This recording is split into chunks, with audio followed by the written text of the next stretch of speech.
So for us, we've been talking about a person after God's own heart. And in Acts chapter 13, verse 22, it says David was a person after God's own heart.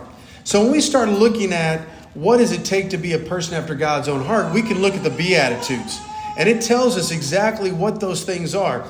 And what we're going to look at today is Matthew chapter 5, verse 9. It says, "Blessed are the peacemakers, for they'll be called sons of God."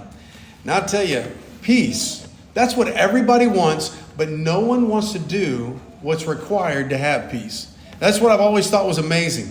And so I've seen, since we're talking about the Olympics, I've seen a lot of people, people say, I wish I could be in the Olympics. Well, it takes a lot of work. You don't just show up and all of a sudden, yes, we want you. No one ever came knocking on my door, and nor would they.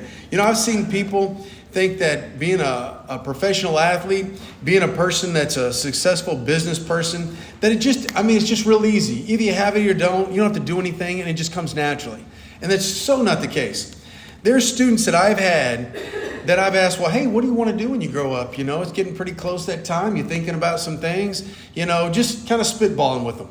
And I've had some of them say, yeah, I'm going to be a professional basketball player.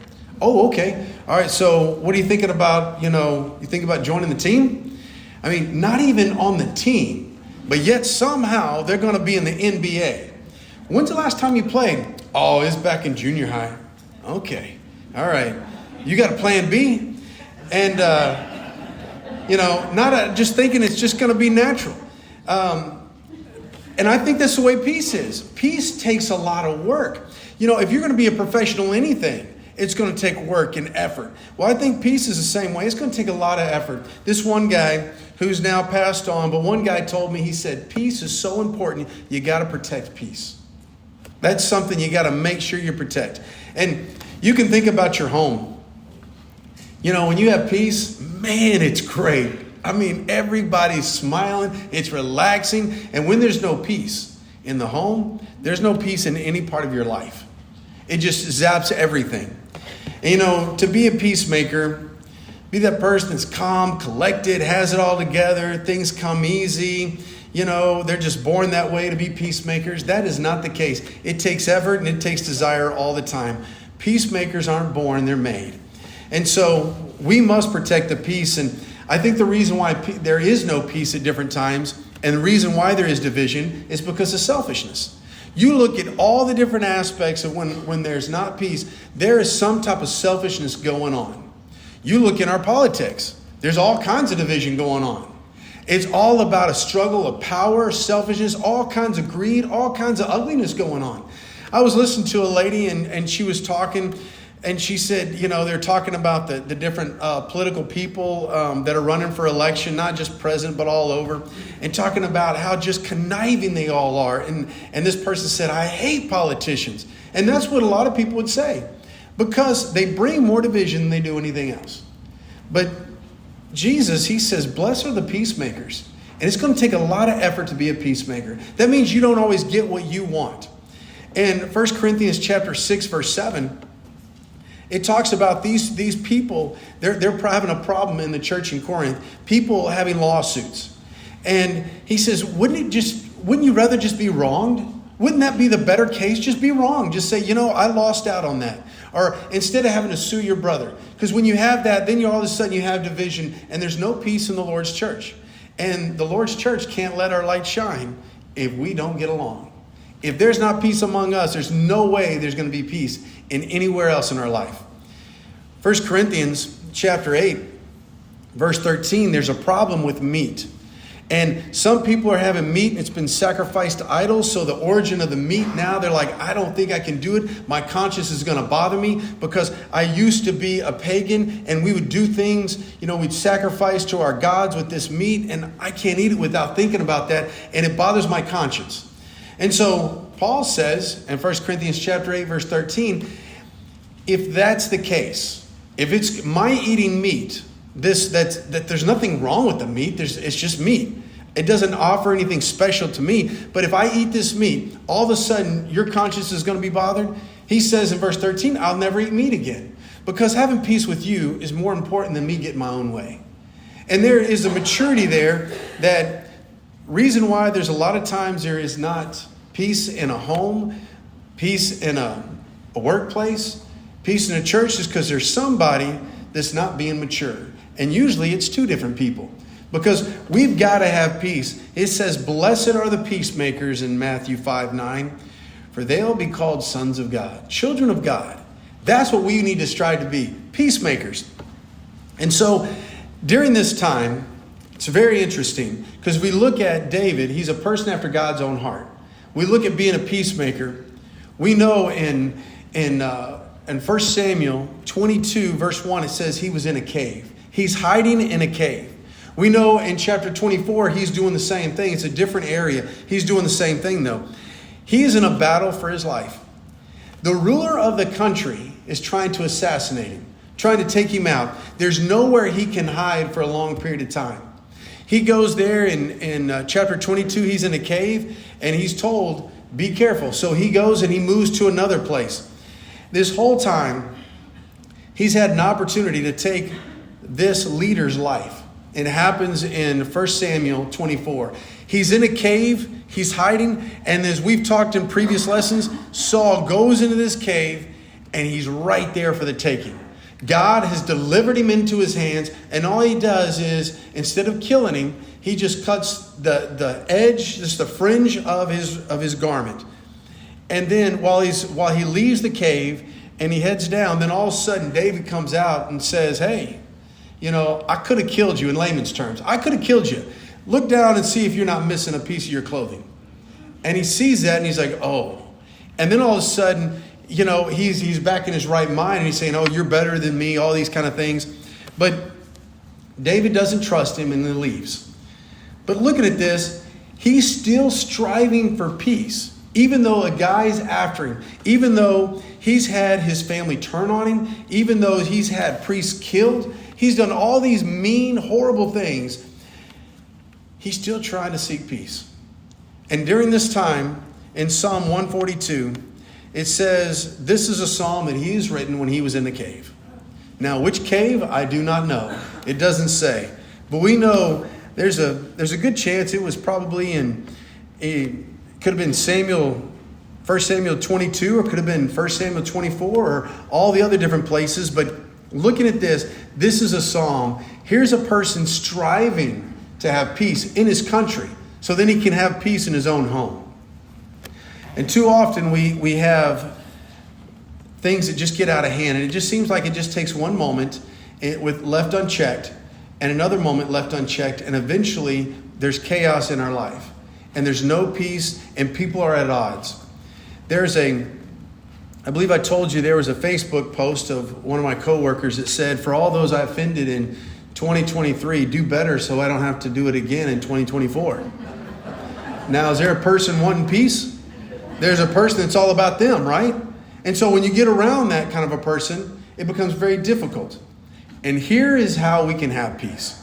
He says, it's all here in Psalm 42 as we look at it, but we'll also be looking at Philippians chapter 4. We'll be going back and forth between those passages, seeing what there is that David is pouring out, and seeing what we can find in Philippians to have peace. And so in Psalm 142, it says, with my voice I cry out to the Lord. With my voice I plead for mercy from the Lord. I pour out my complaint before him. I tell my trouble before him. So we see that here he is starting to lay it out. But before we do that, if you go to Philippians chapter 4, verse 6, he says, don't be anxious about anything. So here in the psalm, here you have a man, he's saying, I'm crying out to you. There is some anxiety, there is some worry, there is some concern.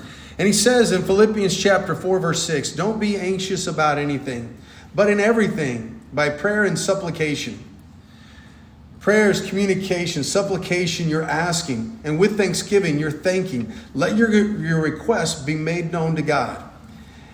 And the peace of God, which surpasses all understanding, will guard your hearts and minds in Christ Jesus. And so the first thing he says, point number one, is prayer. If you want peace, you got to pray about it. There's no way you're going to have peace doing it on your own. You've got to go to the Lord for that. He's the one that can provide peace. And so we see in Psalm 42, that's exactly where David's going to. He's going to the Lord. He says, I cry out to the Lord. And so the first point under prayer is plea. It says he cries out there in verse 1. It says, I plead for mercy. He says, I pour out my complaint. I tell my trouble. So he is pleading with the Lord. He wants peace. He wants there to be peace and harmony within the kingdom. We should be doing the same thing in our own lives. And then in verse 3, we see the next point. We see the plight. There in verse 3, he says, when my spirit faints within me, you know my way. The path where I walk, they have hidden a trap for me. Look to the right and see, there is none who takes notice of me. No refuge remains to me. No one cares for my soul. And we plead. We go to God in prayer. And we tell him what circumstance is going on. We tell him about the plight, what is happening in our life, the circumstance, what is going on. He says, my heart faints. There's just times when you just want to give up. At times where you're just like, man, there's just no use. I know I keep hitting up against the wall and it's the same thing over and over again. And I just want to give up. My heart, I don't have the strength that I used to have. And my heart faints.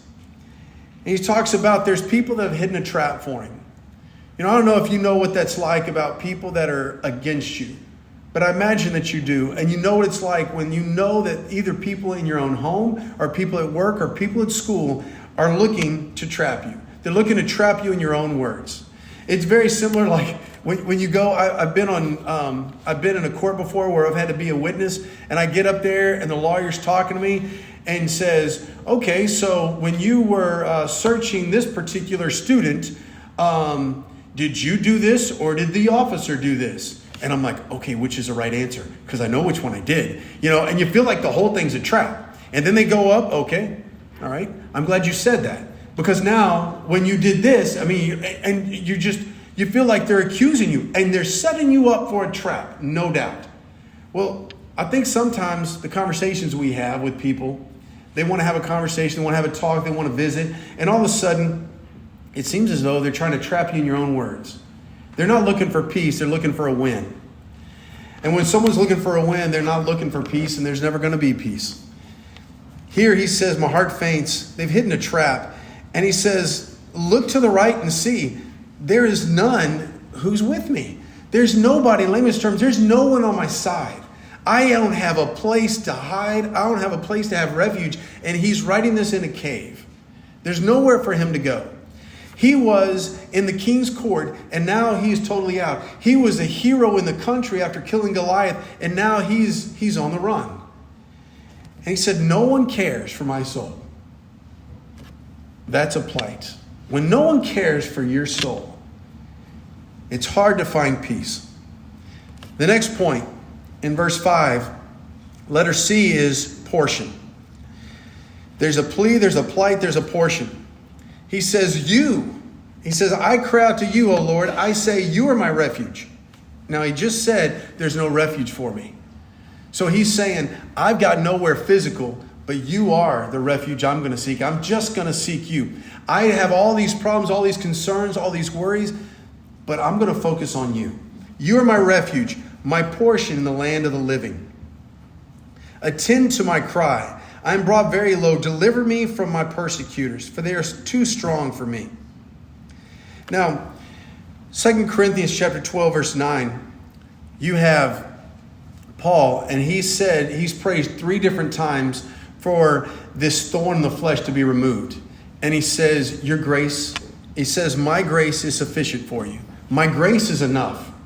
In other words, God is my portion. That's all that I need. Some versions will say he's my inheritance instead of my portion. But if he is my portion, it goes back to the land where every tribe had a portion. And then the tribe of Levi, their portion was the Lord. They didn't have a piece of land. And here David is saying, I don't need all this stuff around here, everything I see. I just need you. And if we want peace, that's where we get to. When all the chaos is going on, I just need to seek refuge in him, because he's the only one that I need. He is the portion. He is the only portion I need. I don't need all this allotment of land, all these different possessions. I just need him. He's the provider of everything. And if you're looking in Psalms, hold this spot here and look over Psalm 73. Verse 26.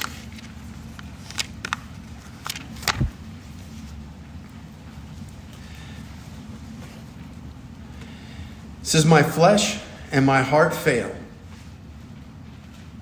When you think about when all that you can do is not enough.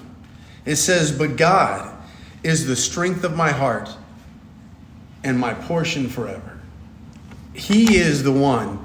He's the only one. He's always going to be the only one. That's who we ought to be looking for. Philippians chapter 4, verse 13, it talks about, he says, I know what it's like to be content. And he says, with Christ, I can do all things who gives me strength. So it is him. He is the portion. If you want peace, you got to go to him. He's the one that can give you strength to get through it all. And then going back to Psalm 142, in verse 7, he says, bring me out of prison, that I may give thanks to your name. The righteous will surround me, for you will deal bountifully with me. So here he is in a cave. He's hiding for his life. He's got someone trying to kill him. And that someone has a whole lot of people that are in search of him. And whenever he pops his head out and people find out there he is, there's a whole group of people trying to hunt him down.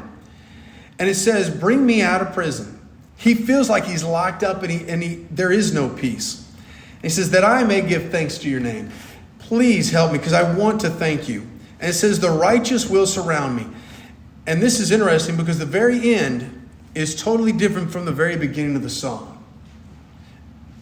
The beginning of the psalm says, I cry out, I plead, I'm begging for mercy. I need your help. And here at the very end, the last sentence, he says, the righteous will surround me. It's like this, it's all of a sudden this strength he's got, this boldness, this courageousness. He says, the righteous will surround me, for you will deal bountifully with me.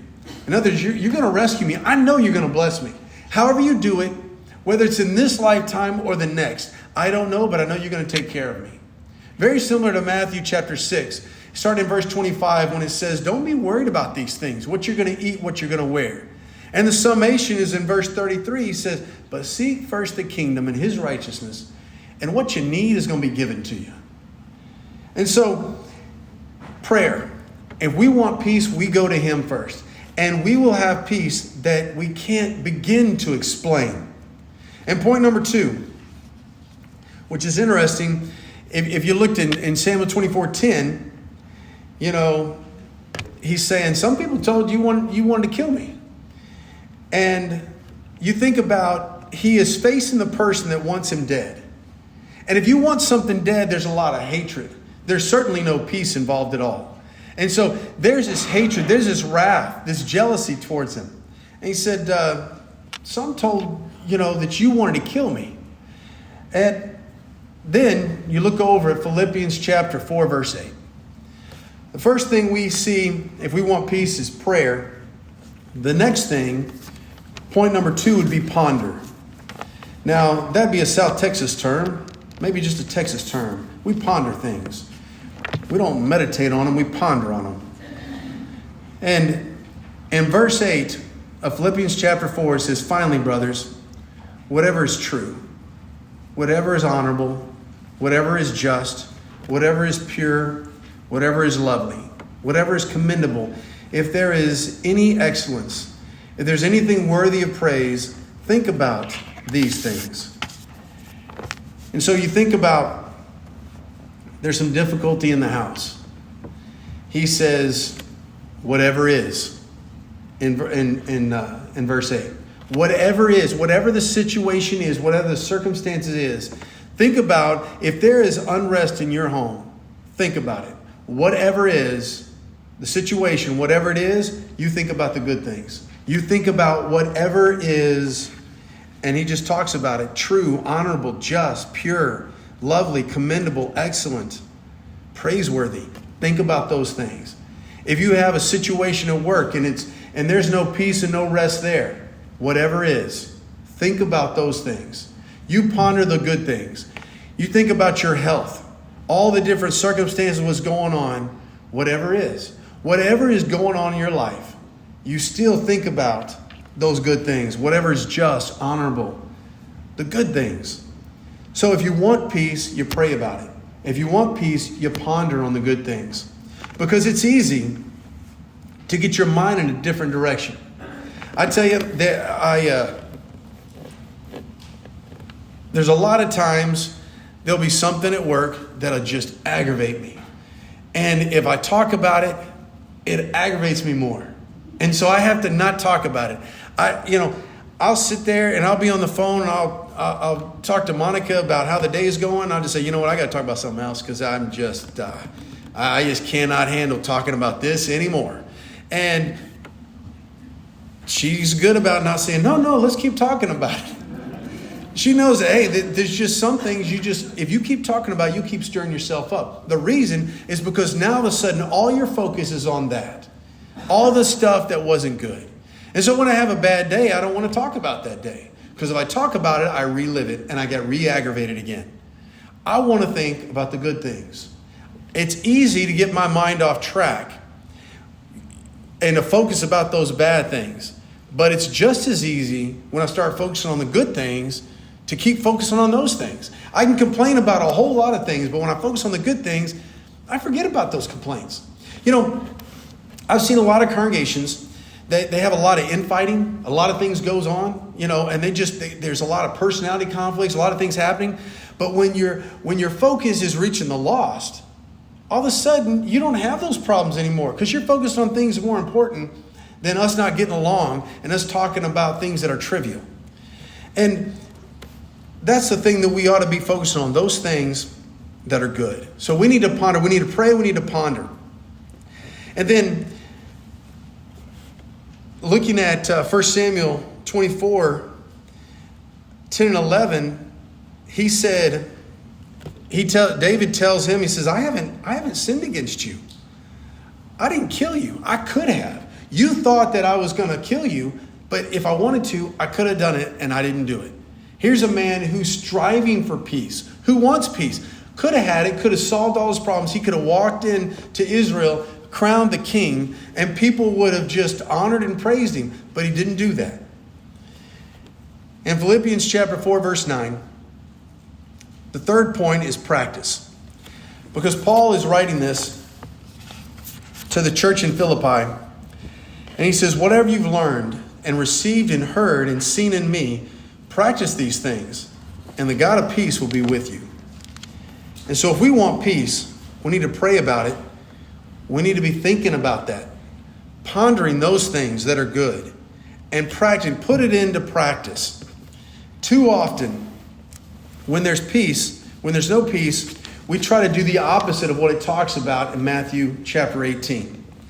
Matthew chapter 18, it discusses when there's a problem with somebody else. It says in verse 15, if the brother sins against you, go and tell him his fault. In other words, go to him. Don't rally around. But too often what we like to do is we like to get our troops around us. Somebody's wronged us, and then we like to go to our friends. Can you believe what they just did? Man, and then we get a group of people that believe that we did what was right. Well, now we're going to go to them. We're going to say, see, all these people think you did something, you wronged me. Well, that doesn't create peace. All that's going to do is this person now is going to go get their friends and their group. And all of a sudden, now you have two groups at each other and there is no peace. He says, just go to the person. It's simple how you do it. You just go to the person. You go to the person in a humble manner, not proud, not prideful, and not of a haughty spirit. But you go and you just tell them, hey, I've got some concerns. I'm worried. And see what happens. And then it says if it doesn't work, Then the next verse, it says, take 2 or 3 with you. So then you take some more, just saying, hey, I want you guys just to be the mediator here, because I'm trying to get to a better place with this person. And then it doesn't, then it says you go and you tell it to the church. It seems like a lot of people like to do that, want someone else to do the work for them. I don't know how many times at school where someone will come up to me and say, it's adults, it's not kids. They'll come up and they'll say, so-and-so did this to me. So-and-so said this. And then you're thinking, well, how should you solve that? And so the solving is Matthew 18. Well, you need to probably talk to that person. Well, I can't talk to them because they won't listen. Well, you talk to them. Well, no, but every time I've done it before. Well, try this time, And then if not, then we can all sit in the office and we can visit about it. But it's people that don't want peace. There's people that just want to stir it up. And either you want to stir it up or you want peace. But you can't have both. And here we see David. He's wanting peace. He's willing to save a man's life, even though that could cost him his at the time. He's not sure how it's going to work out. But he says, man, I want peace. We should be the same way. Not just here among ourselves, but the same way at home. And the same way at work. And the same way at school. We ought to be people that are peacemakers. Because I've never been around a person that's considered and had the reputation of being a peacemaker that people ostracize. People go to that person because you're a uniter. Everybody wants someone that's a uniter. And I can't think of anybody more fitting than Jesus. We are against him. And the reason why we have problems and sin in our life is because it's what I want to do. And then there's no peace between him and us. It's because of our choices. It's selfishness. And so here today, we have a chance to be peacemakers and be called children of God. It talks about how to be a child of God in Galatians chapter 3, 26 and 27. It says you're baptized and you become children of God. And so if you haven't put Christ on in baptism, be his child, then I suggest you do so. But before you do, let's study to see exactly what the Bible says about it all. Because he doesn't say just, hey, become a child of God and you're good. He wants you to change your life. But he wants, before you change, there should be a reason that you change. It should be because you believe in him.